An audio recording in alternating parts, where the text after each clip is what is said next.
할렐루야. 우리 할렐루야 찬양대와 신락단의 연주 하나님께서 기쁘게 받으신 줄로 믿습니다. 명절로 인해서 인원이 반으로 줄었지만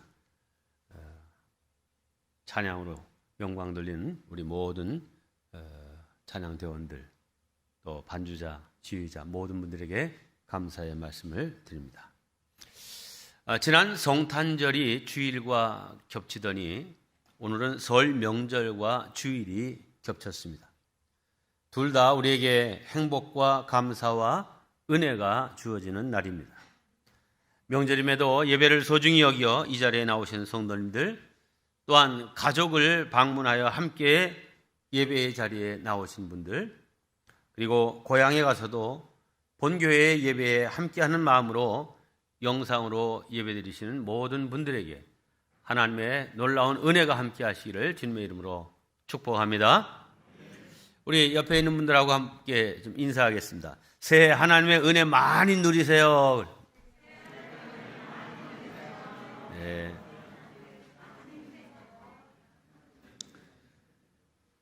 네, 오늘은 우리 민수기에 관련된 말씀을 드리는데, 이 민수기는 백성들의 인구조사 기록이라 하는 그런 뜻을 가진 성경입니다. 본래 민수기라는 이름이 조금 낯설죠. 이건 70인역, 말하자면 히브리어 성경을 헬라어로 번역한 70인역에는 각 성경의 제목이 붙어 있습니다. 거기에는 숫자들, 넘버즈라고 하는 제목이 붙어 있는데 이거를 따른 것이죠. 본래 히브리어 성경에는 책 제목이 없습니다. 책 제목이 없고 그 첫 절의 중요한 이 핵심 단어를 가지고 이제 성경책의 이름을 정했습니다. 예를 들어서 태초에 하나님이 천지를 창조하시니라 할 때 이 창조라고 하는 중요한 단어, 이거를 가지고 창세기가 된 거죠. 이 민수기의 중요한 이름은 미드바르입니다. 광야라고 하는 뜻입니다. 그래서 이 민수기는 이스라엘 백성들의 광야 생활의 기록이라 이렇게 볼 수 있습니다. 그러니까 물론 이 민수기에 두 차례에 걸쳐서 이스라엘 백성들을 다 숫자를 계수한 기록이 있고 각종 숫자가 많이 기록되어 있지만, 두 번째 이스라엘 백성들의 광야 생활 기록, 이것이 더 합당한 제목이라 이렇게 생각을 합니다. 왜냐하면 이 민수기는 이스라엘 백성들이 시내산에서 출발해서 약속의 땅 가나안을 향하여 올라가는데, 사실은 뭐 그렇게 오랜 시간이 걸리는 길이 아님에도 불구하고 무려 38년 이상 이 광야에서 방황하고 38년이 지나서야 약속의 땅에 들어가게 됩니다. 그래서 도대체 왜 이스라엘 백성들이 38년 동안이나 유리방황했는지를 기록한 책이 민수기입니다. 지도를 잠깐 보시면 저 위에 여러분이 보시기에 왼쪽 위에 보면 지중해가 있고 이 나일강이 흘러 손가락 편 것처럼 이렇게 델타 지역이 형성됐는데, 이 나일강은 세계에 흔치 않은 남쪽에서 북쪽으로 흐르는 강입니다. 이 델타 지역에 고센 지방 라함셋, 여기에 이제 야곱의 12 아들들이 살았던 곳이죠. 그래서 여기 이 고센 지역이 굉장히 비옥한 땅이고 여기에서 번성했는데, 여기를 떠나 이제 약속의 땅 가나안으로 다시 돌아가는 출애굽의 여정이 시작되는데, 이렇게 블레셋 길 직선으로 가지 않고 이렇게 빙 돌아가게 되는데, 말하자면 홍해를 건너고 마라를 건너 지나 엘림을 거쳐 이 시나이 반도 맨 끝에 있는 시내산, 신명기에서는 호렙산이라고 표현되어 있는 이 시내산까지 오는데 3개월이 걸렸습니다. 그리고 이 시내산에서 1년 동안을 머물게 되는데 그 1년 동안에 모세가 이 시내산에 올라가 기도하는 가운데 십계명 두 돌판, 곧 이스라엘 백성들이 표준으로 삼고 살아야 될 하나님의 계명을 받고, 또한 이스라엘 백성들이 하나님께 예비할 성막에 대한 자세한 설계도를 받아 내려옵니다. 그래서 이제 백성들의 자원하는 예문을 통하여 이 성막을 다 완성하고, 또 이 성막을 이제 돌보고 또 제사를 집례할 제사장과 레위인들을 이제 다 임명하고 이게 한 1년 정도 걸렸습니다. 자, 이 모든 것들이 갖춰지자 이스라엘 백성들을 인도했던 구름 기둥이 움직이기 시작했습니다. 그래서 이 시내산에서부터 이게 쭉 올라가게 되는데, 쭉 올라가다 보면 정 가운데쯤 동그라미 친 부분이 나오죠. 여기가 바란 광야 위에 가데스 바네아인데 여기까지 10하루길이었습니다. 10하루길. 그리고 바로 위가 이스라엘이잖아요.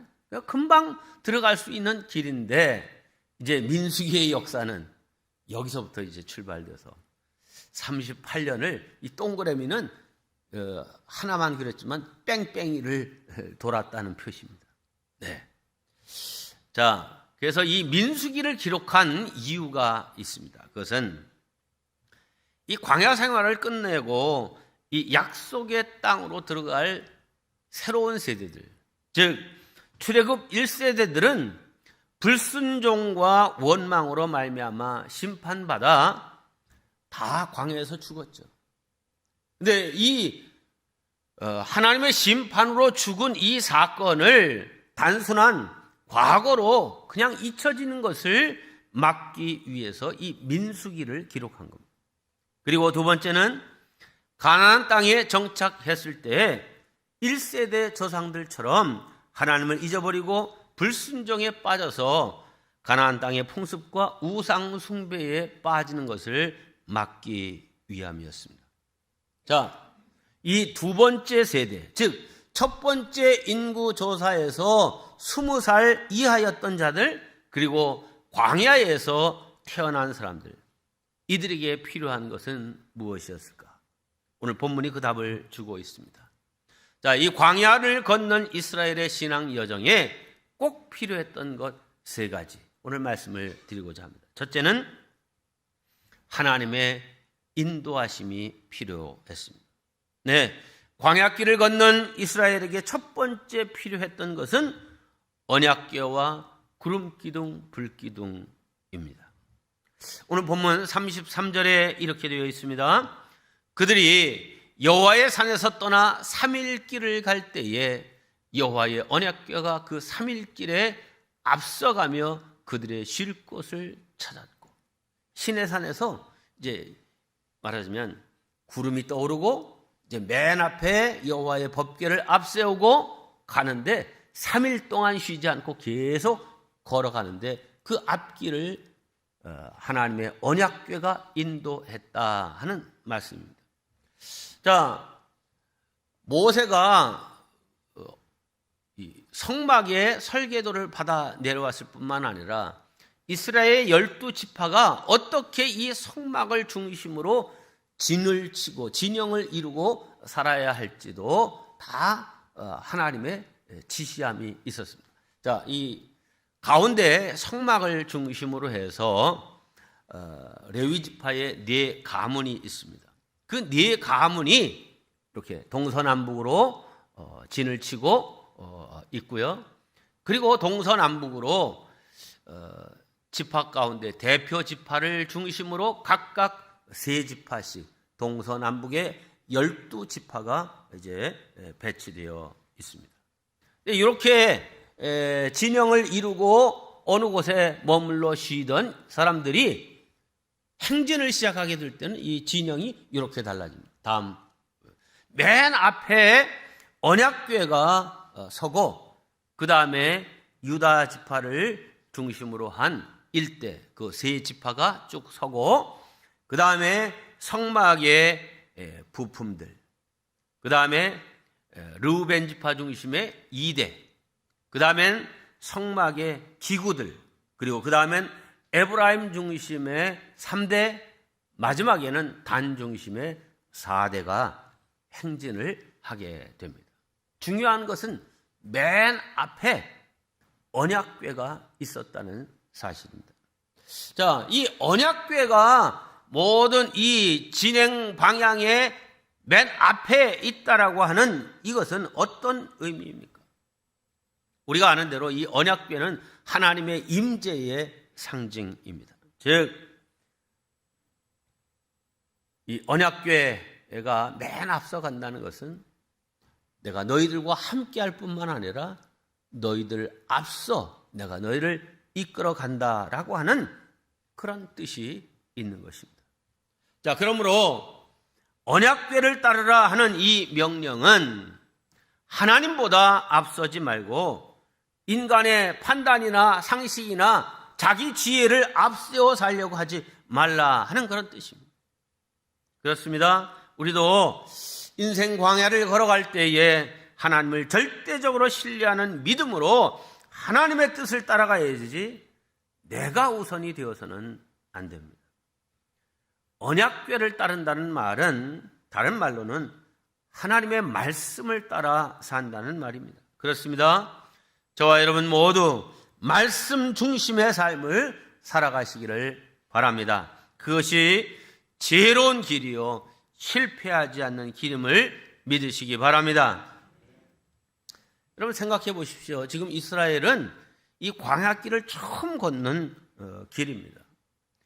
어디가 어딘지 어디로 가야 할지 분간할 수 없는 그런 광야에서 어떻게 하나님 없이 그의 인도함 없이 갈 수 있겠습니까? 무턱대고 앞으로 간다고 해서 광야를 통과할 수 있는 법이 아닙니다. 사막이나 광야에서 똑바로 가면 하여튼 저쪽으로 가겠지라고 생각하고 걷는데요. 사람은 약간의 원심력, 구심력이 있어서요. 약간 이렇게 왼쪽으로 기울게 된다. 그래서 자기는 직선으로 쭉 간다고 생각하는데 결국 얼마 가다 보면 큰 원을 그리고 있다는 거예요. 그래서 절대 사막이나 광야를 빠져나올 수가 없다는 거예요. 그래서 능숙한 이 인도자, 거기 지형과 지리에 익숙한 사람을 인도자로 세우지 않고서는 사막이나 광야를 벗어날 수가 없습니다.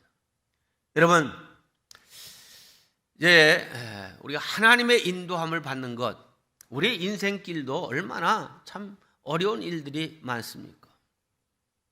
내 지혜, 내 방법대로만 살면 다 잘 될 것 같지만 그런 삶은 불안할 수밖에 없고 실패할 확률이 매우 높은 것입니다. 무려 38년 동안 광야에서 방황하다가 1세대 사람들이 다 죽은 이유가 무엇입니까? 한마디로 하나님의 말씀을 따르기보다는 인간의 판단을 앞세웠기 때문입니다. 아까 말씀드렸던 가나안 접경 이 가데스 바네아에까지는 불과 이 시내산에서 1년을 머물렀으니까요. 여기까지 가는데 1년 반 채 안 되는 시간에 거기까지 가나안 입구까지 딱 도착한 거예요. 자, 그런데 거기서부터 문제가 됐죠. 자, 지도를 한번 다시 보겠습니다. 이 가데스 바네아에서 이제 12지파에 한 사람씩 대표자를 뽑아서 그 사람들은 대개 한 40살 정도 된 사람들이었습니다. 말하자면 경륜도 있고 체력도 있는 이런 사람들을 뽑아서 저 위에 이스라엘 땅, 가나안 땅을 두루 정탐하고 40일 동안 정탐하고 돌아왔습니다. 자, 이 가데스 바네아에서 12정탐꾼이 전해주는 소식에 아주 어떤 소식을 가지고 올까 긴장하며 기다리던 이들에게 이 12명이 와서 보고를 하는데 10대 2로 그 보고의 내용이 갈렸습니다. 여호수아와 갈렙은 가보니 과연 젖과 꿀이 흐르는 땅입니다. 그래서 우리가 그 땅에서 난 과일과 곡식들을 가지고 왔습니다. 그러면서 이 12명이 다 성경에 보면 거기에 나온 곡식과 과일들을 어깨에 메고 왔다. 이렇게 되어 있습니다. 그걸 보여주니까 와 정말 이 광야 생활에 정말 먹을 거 뭐 별로 있었겠어요? 특히 채소나 과일 같은 거 볼 수 없는데 그런 것들을 내놓으니까 탄성을 질렀겠죠. 자, 약속의 땅 하나님이 우리에게 주심하고 약속했으니 그 약속 믿고 어서 올라가 차지합시다. 저들은 우리의 밥입니다. 이렇게 보고했는데 열 정탐꾼이 손을 흔드는 거예요. 아닙니다. 네, 지금 여호수아와 갈렙이 얘기한 대로 젖과 꿀이 흐르는 땅은 맞습니다. 그러나가 항상 문제죠. 앞에 말을 180도 바꾸는 거예요. 그 땅은 텅텅 비어 있어서 우리가 그냥 올라가기만 하면 차지할 수 있는 땅이 아니라 그 땅에는 가나안 7족속들이 살고 있었습니다. 그들은 네피림 후손이라 키가 얼마나 장대한지 그들에 비하면 우리는 메뚜기가 썹니다. 저들이 살고 있는 성읍은 견고하여 거민을 삼키는 땅이 될 겁니다. 만일 우리가 그 땅을 차지하려고 올라갔다가는 우리 처자들은 다 사로잡힐 것이고 우리들은 죽을 겁니다. 10대 2예요. 그러니까 백성들의 마음이 다 이 열 정탐꾼의 보고에 다 기울어졌습니다. 이 보고를 들은 이스라엘 백성들이 다 통곡하며 울면서 차라리 다른 지도자를 세워서 우리가 떠나온 애굽으로 돌아가자 이렇게 얘기하는 거예요.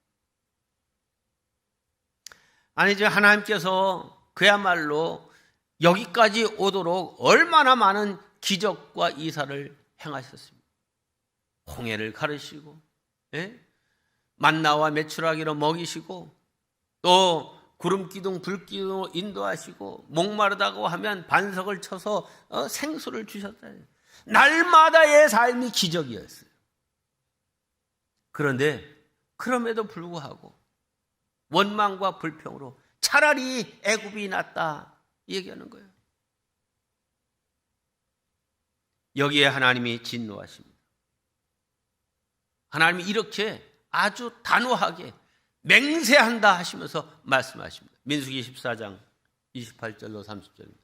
내 삶을 두고 맹세하노라. 너희 말이 내 귀에 들린 대로 내가 너희에게 행하리니 너희 시체가 이 광야에 엎드러질 것이라. 너희 중에서 20세 이상으로 계수된 자, 곧 나를 원망한 자 전부가 여분의 아들 갈렙과 눈의 아들 여호수아 외에는 내가 맹세하여 너희에게 살게 하려 한 땅에 결단코 들어가지 못하리라. 네, 이때로부터 이스라엘은 38년 넘게 광야에서 유리방황하게 됩니다.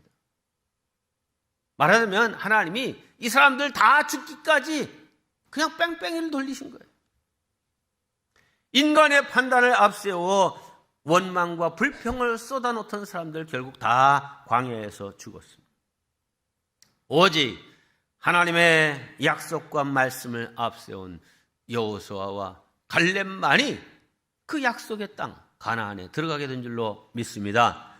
할렐루야. 언제나 하나님의 말씀을 앞세워 사는 저와 여러분 되시기를 바랍니다.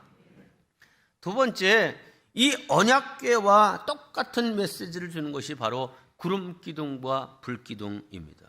34절에 보면 이렇게 되어 있습니다.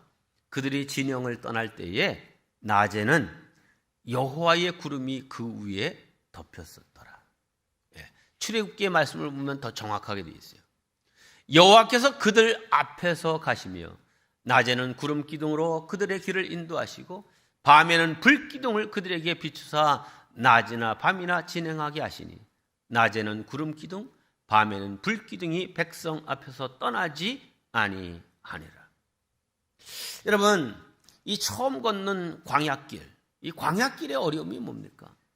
첫째는 햇빛이 비치는 대낮에는 너무너무 뜨거운 거예요. 뭐 피할 그늘 같은 걸 찾을 수가 없는 거잖아요.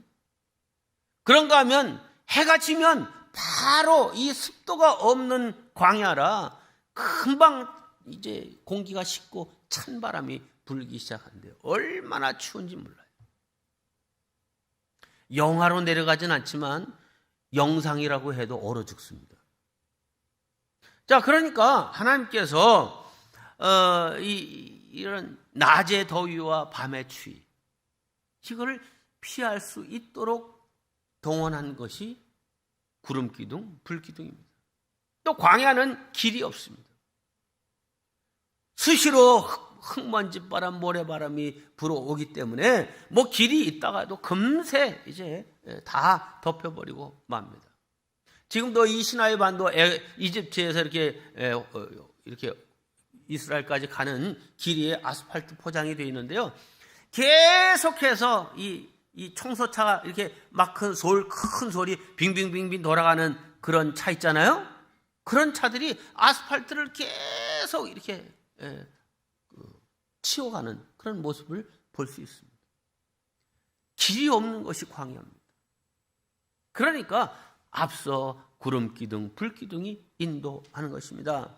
자, 이 광야라는 환경 속에서 하나님은 구름기둥, 불기둥을 통하여서 한낮에 뜨거운 더위를 막아 시원한 그늘을 만들어 주셨고, 또 밤에는 불기둥이 어두운 밤을 밝히는 등불이며 또한 추위를 막아주는 난방 역할도 하신 것입니다.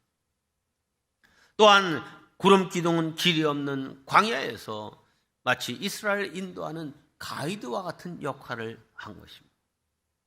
그리고 이 구름기둥, 불기둥은 광야에 사는 이민족들, 그 광야 족속들, 베두인들을 비롯하여 이런 사람들이 있잖아요. 아말렉 족속, 이런 사람들. 자, 이런 사람들이 이스라엘 백성을 보니까 항상 그 구름기둥과 불기둥이 딱 있는 거예요. 그러니까 사람들은 그런 것을 보고 두려움을 갖겠죠. 그러니까 함부로 이스라엘을 공격하지 못하도록 호위하신 것입니다.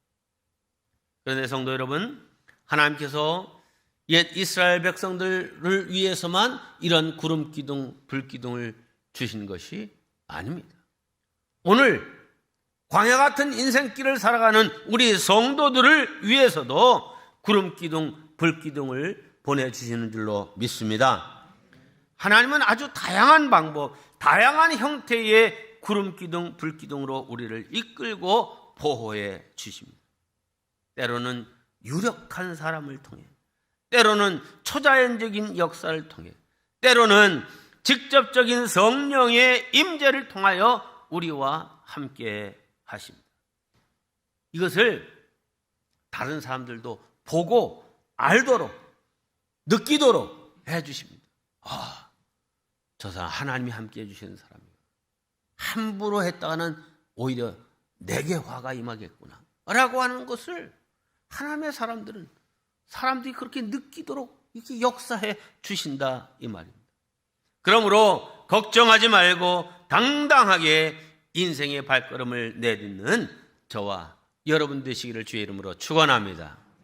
두 번째, 광야를 걷는 이스라엘의 신앙 여정에 꼭 필요한 것은 환경과 사람을 선용하는 지혜가 필요합니다. 함께합니다. 환경과 사람을 선용하는 지혜가 필요하다. 본문 29절을 보면 모세가 그의 처남 호밥에게 이런 부탁을 하고 있습니다. 29절입니다.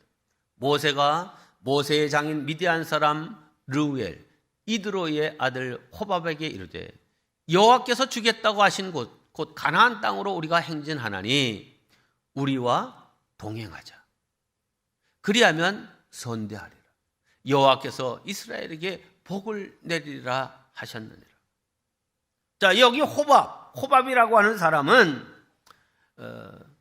모세의 말하자면 모세의 부인의 오빠입니다. 오빠. 그 광야에서 나고 자란 사람입니다. 그러니 이 미디안 광야의 지형과 특성을 너무나 잘 알고 있는 사람입니다. 물론 모세도 그곳에서 지난 40년 동안 살았지만 본래 어려서부터 이 광야를 살아온 처남과는 비교할 수 없습니다. 그래서 모세는 자기 처남 호밥에게 도움을 요청합니다. 31절입니다. 모세가 이르되 청하건대 우리를 떠나지 마소서. 당신은 우리가 광야에서 어떻게 진칠지를 아나니 우리의 눈이 되리이다. 아마 며칠 이제 이렇게 구름 기둥 불 기둥이 앞서 인도하는데 이 호밥이 동행했다가 이제 잘 가셔. 나는 다시 집으로 가겠다고 호밥이 작별 인사를 하려고 하니까 모세가 부탁한 거예요. 그러지 말고 우리와 동행하면서 이 길을 인도하고 당신이 이 광야에서 우리의 눈이 되어 주십시오 라고 요청한 겁니다. 여러분, 이 상황이 좀 이상하지 않습니까? 하나님은 구름 기둥과 불 기둥으로 인도할 것이니 전적으로 나를 신뢰하고 내 인도대로만 따르라고 하셨습니다. 그런데 모세는 난데없이 처남 호밥에게 우리의 눈이 되어 달라고 부탁하고 있는 것입니다. 자, 그렇다면 이런 모세의 요청은 불신앙이요 잘못된 것 아닙니까? 전적으로 하나님을 의지하지 않고 사람을 의지하려고 하는 것 아닙니까? 아닙니다. 하나님은 이스라엘 백성들을 큰 그림으로 인도하신다면 병든 환자들이나 출산한 사람을 위해서 구를 찾는 일, 위험한 독초를 피하고 필요한 약초를 구하는 일 등 세세한 부분에서는 이 호밥과 같은 사람이 꼭 필요한 것입니다. 아니, 하나님이 인도하시는데 무슨 사람의 도움이 필요해? 하나님의 뜻만 따르면 되지. 네. 참 우리 교회도 믿음 좋은 사람들이 참 많아요. 독감에 걸렸으면 어딜 가야 돼요? 뭐 내과나 이런 데 가서 진찰받고 해열제도 먹고 이제 그래야 될 거 아니에요? 그냥 목사님 찾아와서 목사님 안수기도 해주세요. 독감 걸렸습니다. 이 사람이 나한테 독감을 옮겨주려고 그러나? 내 속으로는 아이 그런 거는 좀 병원에 가요. 이렇게 하고 싶은 마음이 굴뚝 같은데 또 그래도 그렇게 찾아온 사람한테 그렇게 매정하게 얘기하면 시험 들잖아요. 안수기도를 일단 해준 다음에 하나님이 의사를 내서 그로 우리를 돕게 하셨어요. 유익한 겁니다. 네, 병을 치료하는 하나님의 방법은 세 가지입니다. 첫째는 가만히 있어도 저절로 납니다. 독감도요, 한 일주일 미만 고생하면 다 그냥 저절로 납니다. 두 번째, 의사를 통해서 약물과 기타 이런 의술로 도움을 받아 일주일 아플 거 한 2, 3일만 아프고 낫도록 하는 이런 방법도 있습니다. 그런데 의사를 통해서도 고쳐지질 않아. 도저히 길이 없어. 방법이 없어. 그때는 뭐가 필요한 거예요? 하나님의 신유의 역사가 필요하죠. 그래서 중보기도가 필요하고 목사의 안수기도가 필요하고 그런 거예요. 그런데 이런 앞에 단계들은 다 생략하고 무조건 여기 머리 뒤밀고 이러시면 안 됩니다. 내가 좀 편하게 목회하자고 하는 것이 아니라 하나님의 방법을 우리가 이해를 하고 그 방법을 잘 따라야죠. 네. 여러분, 하나님께서도 그 백성을 인도하실 때 상황과 환경과 사람을 이용하십니다. 그러므로 환경이나 사람을 이용하는 것도 믿음이고 또한 지혜인 것입니다. 사도 바울은 이렇게 말했습니다.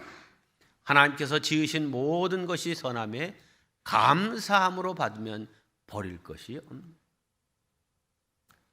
하나님께서 이렇게 지혜로운 사람을 세상에 두셔서 그 어려운 의술을 다 공부하게 하시고 그 의술을 통해서 우리 인체 구조와 모든 것들을 다 공부하고 필요한 이제 적절한 처방을 통해서 우리가 너무 고생하지 않고 이 병을 극복할 수 있도록 하신 그 은혜 참 귀하다. 하나님의 은혜가 크다. 이렇게 받아들여야지. 믿음 없이 무슨 의사한테 가서 예수 믿는 사람이 치료를 합니까? 이렇게 하지 말라는 거죠. 네, 하나님은 다양한 환경과 사람을 이용하셔서 당신의 역사를 만들어 가신다는 것을 믿고 감사하시기를 바랍니다. 그래서 저와 여러분들도 환경과 사람을 선용할 줄 아는 지혜로운 사람들 되시기를 주님의 이름으로 축원합니다. 마지막 짧게 세 번째입니다. 기도입니다. 광야길을 걷는 이스라엘 백성들에게 필요한 것은 바로 기도입니다. 이 모세는 자기 처남 호밥에게 동행해 주기를 요청하면서도 여전히 중심은 하나님을 바라보고 있었습니다. 이것이 모세의 믿음이었고 하나님께서 오늘 우리에게 요청하시는 바입니다. 모세는 언제 기도했습니까? 괴가 떠날 때와 괴가 머물 때 기도했습니다. 시작과 끝을 기도로 시작하고 기도로 마무리한 것입니다. 그런데 성도 여러분 생각해 보십시오. 여호와의 법궤가 떠날 때는 언제 떠나는 겁니까? 구름이 떠올라 이제 구름이 움직일 때 가는 겁니다. 이거 사람이 구름아 떠올라라 이렇게 해서 떠오르는 겁니까? 전적인 하나님의 역사 아니에요? 하나님이 하시고자 할 때 하나님의 작정에 의해서 되어지는 일이에요. 자, 그럴 때는 기도해야 되는 거예요? 그냥 순종하면 되는 거예요? 그냥 순종하고 그냥 따라가면 되는 거예요. 그런데 모세는 그런 때에도 먼저 기도했어요. 출발할 때도 구름이 멈추고 언약궤가 이제 멈출 때도 역시 기도했습니다. 자, 떠날 때 어떤 기도를 했습니까? 민수기 10장 35절입니다. 괴가 떠날 때에는 모세가 말하되 여호와여 일어나사 주의 대적들을 흩으시고 주를 미워하는 자가 주 앞에서 도망하게 하소서 하였고. 무슨 말이에요? 대적들을 지금 우리가 행진하는데 우리를 공격하고 습격하는 이런 모든 대적들을 막아주십시오 라는 그런 기도예요. 멈출 때는 어떤 기도를 했습니까? 36절입니다. 괴가 쉴 때는 말하되 여호와여 이스라엘 종족들에게로 돌아오소서 하였더라. 하나님의 임재와 보호를 구했던 것입니다. 모세는 80세에 부름받아 40년간 이스라엘을 이끌었습니다. 그래서 한마디로 기적이었습니다. 아무리 노육장을 과시한다 해도 80세 넘은 고령인 모세의 능력으로는 도저히 불가능한 일이었습니다.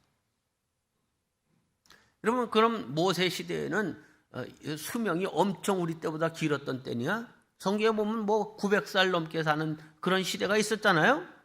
네, 노아 홍수 이후에는요, 사람의 생명이 지금과 같은 수준이에요. 환경 따라 조금 다르지만. 모세의 시가 시편에 딱 한 편인데 그게 90편입니다. 모세가 뭐라고 기도합니까? 우리의 연수가 70이요. 강건하면 80이라도. 요즘 우리 나이하고 비슷한 거 아니에요? 그런데 강건해서 그 수명을 다 해도 80세인데 그때 하나님이 부르신 거예요. 그러니 이거 그 사명 감당하기 어렵지 않죠. 어려울 수밖에 없죠. 그런데 그때부터 40년 동안 120살까지 모세가 하나님의 사명을 감당하는데 신명기 맨 마지막에 모세가 이제 하나님의 부름을 받을 때의 모습을 기록하고 있는데 모세가 120세가 되었지만 그 눈이 흐리지 아니하고 그 기력이 쇠하지 아니했다. 그러니까 모세는 늙어서 기운 떨어져서 죽은 게 아니라 사명을 다했기 때문에 하나님이 불러가신 겁니다. 자, 인간적으로는 80세 참 어떤 일을 맡아서 하는 게 쉽지 않은 일이죠. 저도요, 운전을 엄청 좋아하던 사람입니다. 또 운전을 잘했어요. 그래서 아주 조금밖에 빈틈이 없는 그것도 싹 빠져나가기도 하고 거기에 주차도 딱 잘했어요. 근데 지금은 멀쩡하게 딱 보면서 주차를 딱 하고 내려서 보면 줄이 안 맞았어. 이게 뭔 탓이에요? 뭔 탓은 뭔 탓, 나이 탓이지. 네. 아니 80세에 그 200만 대군중을 이끌고 가는 이 사명 어떻게 감당합니까? 그래서 모세는 기도로 그 사명을 감당했습니다. 늘 기도했고 그 기도는 기적을 늘 불러왔습니다. 그렇습니다. 홍해를 건넌 것도, 반석에서 물이 터져 나오게 한 것도, 하늘에서 만나와 메추라기를 내린 것도, 아말렉과의 전투에서 승리한 것도 모두 기도를 통해서였습니다. 저와 여러분들도 이 모세와 같이 기도로서 광야와 같은 인생길을 성공적으로 살아가시기를 바랍니다. 이제 말씀을 맺습니다. 신앙 여정에 반드시 필요한 세 가지가 있습니다. 그것은 하나님의 임재와 동행과 능력을 보여주는 언약궤와 구름기둥, 불기둥을 앞세우는 일입니다. 즉 하나님의 말씀 따라 살아가는 인생, 이 자세를 잃지 말아야 됩니다. 둘째는 환경과 사람을 선용하는 지혜입니다. 네. 바라기는 여러분에게 정말 여러분을 도와 함께 일할, 그리고 여러분을 보호해 줄 좋은 사람들을 만나는 은혜가 있기를 주의 이름으로 축복합니다. 셋째는 항상 기도하는 것입니다. 이 세 가지만 있으면 아무리 광야길이 힘들고 어려워도 무사히 통과할 수 있다는 것을 믿으시기 바랍니다. 자, 여러분 이제 음력으로 새해 첫날을 다시 시작하게 됐습니다. 이 세 가지를 다 갖춘 하나님의 자녀들이 되어서 새초부터 새말까지 주 안에서 승리하시기를 주님의 이름으로 축원합니다.